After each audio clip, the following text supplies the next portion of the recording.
Assalamualaikum Bere, selamat datang kembali di Guru Gembel Channel. Kemarin lalu itu ketika Pak Ferdy Sambo mendapatkan vonis pengadilan yang menjatuhkan hukuman mati untuknya, itu saya bertanya kepada siswa-siswa saya di sekolah, anak-anak, menurut kalian bagaimana vonis terhadap Ferdy Sambo? Banyak jawabannya, kemudian saya mengajukan sebuah jawaban alternatif, yaitu sebenarnya ada kemungkinan, ada sebuah skenario bahwa sebenarnya Ferdy Sambo tidak akan pernah dihukum mati. Dia sebenarnya akan melanggang bebas ke seluruh dunia, jalan-jalan dengan identitas yang baru. Dengan identitas yang lain, dia bebas dari jerat hukum, tetapi tidak diketahui sama siapapun. Kan bisa aja seperti itu. Nah, kenapa bisa seperti itu? Karena dia overpower, dia memiliki kekuasaan, dia memiliki kekuatan, dan orang-orang yang memiliki kekuasaan dan kekuatan di Indonesia itu sedikit sekali yang mendapatkan ganjarannya. Apalagi kalau ganjaran itu ditentukan oleh pengadilan. Kita misalkan bisa mengingat bahwa kasus terbesar atau kasus korupsi paling terkenal di zaman Orde Baru itu Edi Tansil, yang korupsinya sekian triliun padahal itu di zaman dulu, itu sampai sekarang tidak pernah tertangkap gara-gara dia menyogok orang-orang yang ada di dalam penjara. Dia bebas melenggang kemana saja dan sampai sekarang tidak ada solusinya. Kemudian kita bisa menemukan ada kasus Gayus Tambunan. Dia adalah penggelap pajak yang divonis sekian tahun, tetapi ternyata dia tidak dipenjara. Dia jalan-jalan keliling dunia, dia nonton bulu tangkis, dia nonton apa, hanya dengan berbekal rambut palsu saja. Dia bisa mengubah identitasnya semau dia. Atau misalkan kita juga mengetahui ada koruptor-koruptor di Indonesia yang setelah disidak masuk ke penjara, ternyata tempat penjaranya itu mewah, bagus, dia bisa keluar masuk seenaknya, atau sipir-sipir penjara itu disogok sedemikian rupa agar orang-orang ketika sidak itu menemukan satu fakta yang bohong gitu. Kan kita menemukan banyak kasus yang seperti itu, dan itu sudah terjadi lama sekali. Kenapa kita tidak berpikir bahwa kasus Sambo tidak seperti itu? Kita menemukan misalkan Pak Munir meninggal dunia, sampai sekarang kita tidak tahu siapa pembunuhnya, dan pembunuh itu tentu saja tidak diadili. Kita mengetahui ada kerusuhan Ambon, kerusuhan Sampit, ada pembantaian orang-orang Cina di wilayah Jawa Barat dan Jakarta dan Tangerang, yang itu sudah terjadi sekian puluh tahun tapi sampai sekarang tidak diketahui. Banyak orang-orang yang menyebut bahwa itu adalah dilakukan oleh orang-orang yang sekarang menjabat jadi politisi-politisi besar di Indonesia. Tapi sekali lagi tidak ada bukti, tidak ada apapun. Itu hanya cerita-cerita yang intinya adalah bahwa kasus itu tidak pernah selesai. Mungkinkah ini juga terjadi pada Pak Ferdy Sambo? Jadi maksudnya gini Baraya, Ferdy Sambo sekarang sudah divonis hukuman mati, tetapi sampai sekarang kita tidak tahu apa motifnya waktu membunuh ajudannya itu. Padahal sidangnya ditayangkan secara langsung selama berbulan-bulan pula, tetapi sampai sekarang motif kejahatannya itu tidak diketahui. Jangan-jangan ini adalah sebuah indikasi bahwa sebenarnya acara nonton bareng pengadilan Sambo itu hanya sekedar sinetron saja untuk meredakan dahaga masyarakat Indonesia yang sudah lama tidak ditampilkan sinetron-sinetron berkualitas. Dan karena itu maka mereka beralih pada sinetron-sinetron yang lebih real. Kasus Jessica Kumolo Wongso ditampilkan secara real, kemudian berita-berita hukum diviralkan, Ferdy Sambo dipertontonkan. Udah segitu panjangnya, motifnya aja nggak ketahuan. Ya jangan-jangan ini cuma gimmick ya, tapi ini cuma sekedar jangan-jangan gitu. Nah, ketika saya sampaikan perspektif itu, perspektif alternatif itu kepada murid-murid saya di sekolah, ada seorang Batak, Lambinsar namanya. Ya, dia ngomong sama saya, Pak, kenapa sih Indonesia tuh belangsak-belangsak amat? Kenapa jadi seperti ini terus? Kenapa kita tuh gak gabung lagi sama Belanda, mendingan dijajah lagi sama Belanda? Karena Belanda kan sekarang lebih makmur daripada Indonesia merdeka dalam kondisi seperti ini, tapi hidup lebih menderita daripada era sebelumnya. Lalu saya bertanya balik lah, emang enak dijajah sama Belanda gitu? Lagi pula pertanyaan yang lebih praktis sebenarnya adalah, emang bisa kita dijajah lagi sama Belanda? Minta ke Belanda, tolong jajah lagi kita dong, lalu kita bersatu kayak zaman dulu kan nggak mungkin bisa. Tapi pernyataan ini walaupun aneh dan ngaco, tapi sebenarnya ada beberapa dasarnya gitu. Misalkan kita lihat ya, Belanda sekarang itu adalah salah satu negara termaju di seluruh dunia. Kita mengetahui bahwa Belanda itu adalah sebuah negara yang salah satu yang paling padat di Eropa, dan petani mereka cuma 2%, tetapi mereka menghasilkan nilai pertanian terbesar kedua di seluruh dunia. Nilainya jauh lebih besar daripada Indonesia, padahal wilayahnya kecil. Karena apa? Karena intensifikasi mereka itu benar-benar yang paling solid di dunia. Itu yang pertama. Kemudian kita juga mengetahui bahwa Belanda itu adalah negara dengan indeks kebebasan pers tertinggi di dunia, kebebasan ekonomi terbaik di seluruh dunia, indeks pembangunan manusia terbaik di seluruh dunia nomor 5, dan kemudian kualitas hidupnya juga terbaik di seluruh dunia, termasuk jajaran negara-negara yang warganya paling bahagia di seluruh dunia. Itu Belanda zaman sekarang. Kemudian negara sekecil itu ternyata adalah negara dengan PDB tertinggi di seluruh dunia ke-15. Padahal negaranya itu kecil banget kan, segede Banten atau ya semacam itulah, segede gitu ya. Kemudian Belanda menjadi negara yang paling ramah buat wanita. Jadi di sana itu tidak ada kasus pemerkosaan yang signifikan, tidak ada pelecehan, tidak ada diskriminasi dan sebagainya. Ini adalah negara paling aman buat perempuan, termasuk negara paling aman buat anak-anak. Belanda adalah negara dengan anak-anak paling bahagia di seluruh dunia. Karena anak-anaknya tidak mendapatkan bulian, tidak mendapatkan tekanan, mendapatkan persaingan yang memadai dengan kerjasama mereka. Pokoknya anak-anak di sana itu adalah anak-anak yang paling bahagia di seluruh dunia. Dan kita juga mengetahui dibanding Indonesia yang berbanding terbalik ya. Ketika Indonesia dinobatkan sebagai negara dengan netizen terburuk di seluruh dunia, Belanda dinobatkan sebagai negara dengan netizen paling sopan, paling berakhlak di seluruh dunia, walaupun netizen di sana tidak pernah dipesantrenkan. Dan itu adalah cerminan mereka di dunia nyata, bukan di dunia netizen saja, tapi di dunia nyata. Jadi maksudnya negara Belanda itu sekarang adalah salah satu negara paling aman di seluruh dunia. Seberapa aman? Seaman bahwa sampai 2013 mereka mengatakan bahwa narapidana di Belanda benar-benar krisis.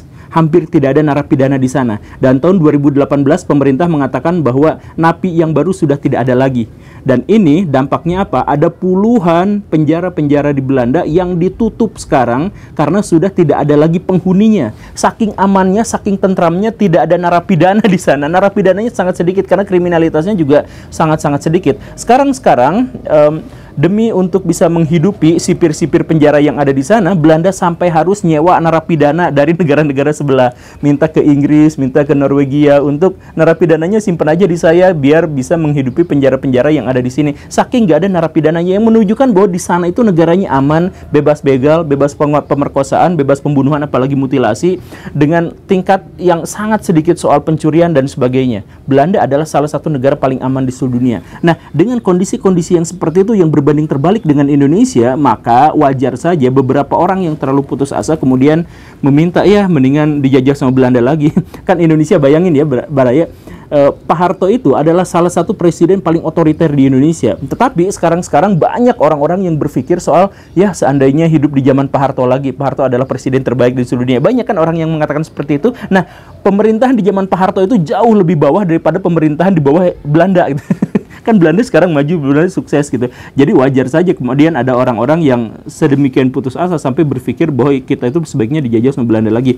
Tapi gini Baraya, saya pikir itu adalah termasuk bagian dari cacat logika. Itu adalah kesalahan dalam mengidentifikasi satu masalah gitu. Jadi kalau misalkan ada orang yang berharap sebaiknya Indonesia dijajah lagi sama Belanda, mari kita jawab dengan jawaban yang paling konvensional. Jadi gini Baraya, Belanda bisa menjadi sangat maju seperti sekarang dan Indonesia menjadi sebalangsak seperti sekarang itu gara-gara penjajahan Belanda. Penjajahan Belanda itu adalah salah satu penjajahan paling buruk di seluruh dunia, walaupun bukan yang terburuk. Tetapi menunjukkan misalkan angkanya hanya 8% dari orang-orang di Indonesia yang melek huruf ketika dijajah Belanda, itu menunjukkan bahwa Belanda sebenarnya adalah penjajah yang tidak terlalu baik. Yang mereka meraup kekayaan kita, menghancurkan mentalitas kita, menanamkan sistem inferioritas kepada pikiran-pikiran kita dan semacamnya, itu adalah kerjaan Belanda. Jadi kalau misalkan sekarang Belanda menjadi salah satu negara paling makmur di seluruh dunia dan Indonesia menjadi salah satu negara paling bangsa di seluruh dunia, itu bagaimanapun tidak bisa lepas dari era penjajahan di zaman dulu. Kan begitu ya, rumusannya itu begitu. Lagi pula kalau misalkan ada juga orang-orang yang mengatakan bahwa tanpa Belanda Indonesia tidak ada, sebenarnya saya ragu dengan pernyataan itu. Saya lebih meyakini bahwa tanpa Indonesia tidak akan ada Belanda. Karena Belanda bisa lepas dari penjajahan Spanyol dalam tanda kutip itu adalah gara-gara Indonesia. Gara-gara mereka mendapatkan penghasilan yang sangat melimpah ruas sehingga mereka bisa menang ketika harus melawan Spanyol. Kan begitu. Jadi Belanda sebenarnya yang harus berterima kasih kepada kita. Dan yang lebih penting lagi adalah, maksud yang saya bilang tadi cacat logika itu adalah karena kita membandingkan dengan sebuah negara yang umurnya sudah sangat tua, sudah ratusan tahun. Indonesia itu umurnya baru 77 mau naik ke 78 tahun ketika video ini dibuat kan. Dan di tahun ketika Belanda umurnya 78 tahun, Belanda itu adalah negara yang cupu, negara yang hancur, dan negara yang mentalitasnya benar-benar bobrok, benar-benar buruk. Coba bayangkan Baraya, Indonesia sekarang di masa damai korupsi. Belanda ketika perang melawan Spanyol itu korupsi habis-habisan. Kan kita mengetahui ya soal VOC bangkrut gara-gara korupsi dan sebagainya. Jadi bayangkan orang Belanda di umur 78 tahun, mereka masih berani-beraninya korupsi padahal mereka lagi dalam kondisi krisis, yang menunjukkan bahwa mental orang Belanda ketika umurnya 78 tahun sama seperti kita itu jauh lebih balangsak daripada kita. Atau misalkan kita simak negara yang lebih maju lagi, katakanlah superpower Amerika Serikat. Di umur 78 tahun mereka masih sibuk cebong kampret, dan bahkan memuncak pada perang saudara. Salah satu perang paling berdarah dalam sejarah itu adalah perang saudara Amerika Serikat antar cebong dan kampret. Satu kelompok di Amerika Serikat menginginkan bahwa perbudakan itu harus dilegalkan karena itu tersedia dalam Alkitab. Jadi karena di dalam Alkitab ada perbudakan, maka orang-orang Amerika Serikat sebagiannya memaksakan agar perbudakan tetap diadakan. Di sisi lain, ada sekelompok orang di Amerika Serikat yang ingin melepaskan para budak-budak itu, yang ingin membuat budak-budak itu ilegal. Karena apa? Karena mereka ingin melakukan perbudakan yang lebih modern, yaitu kolonialisasi gitu. Yang sampai sekarang masih mewujud berkepanjangan dalam partai yang namanya Republik dan partai yang namanya Demokrat. Tapi apapun itu, di Amerika Serikat ketika umurnya 78 tahun itu jauh lebih balangsak daripada Indonesia di zaman sekarang, di usia yang sama. Nah, jadi dengan fokus pikiran yang seperti itu, maka kita sebenarnya masih bisa berdebat tentang banyak hal dalam hal ini, tapi fokus kita sekarang itu adalah kita harus bisa memperbaiki apa yang sedang rusak, apa yang sedang terjadi dan itu buruk ya kita perbaiki. Dan perbaikan itu nyata, kita tuh dalam proses, Baraya. Kemarin saya ngobrol sama orang-orang keuangan ketika Pak Tri Sambodo yang alumni STAN itu diduga korupsi dan sebagainya. Saya ngobrol sama orang-orang keuangan, kata orang-orang pajak seperti itu, ya korupsi sudah mengakar di sana, tetapi sekarang kita perbaikan, dan perbaikan itu menyangkut sebuah sistem yang susah sekali ditembus.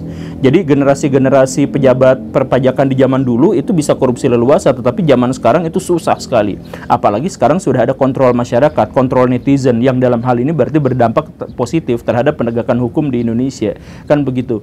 Ya, Baraya mau percaya atau tidak dengan klaim bahwa keuangan dan perpajakan sekarang lebih baik, kita juga misalkan bisa melihat sesuatu yang bisa kita lihat. Kalau misalkan Baraya ingat, di zaman dulu itu orang-orang Indonesia kalau naik kereta sampai ke atap-atapnya, sampai ke pinggir-pinggirannya, bahkan ada tragedi yang sangat legendaris itu, di mana orang-orang yang di atap kena terowongan mati semua gitu, sisa berapa orang.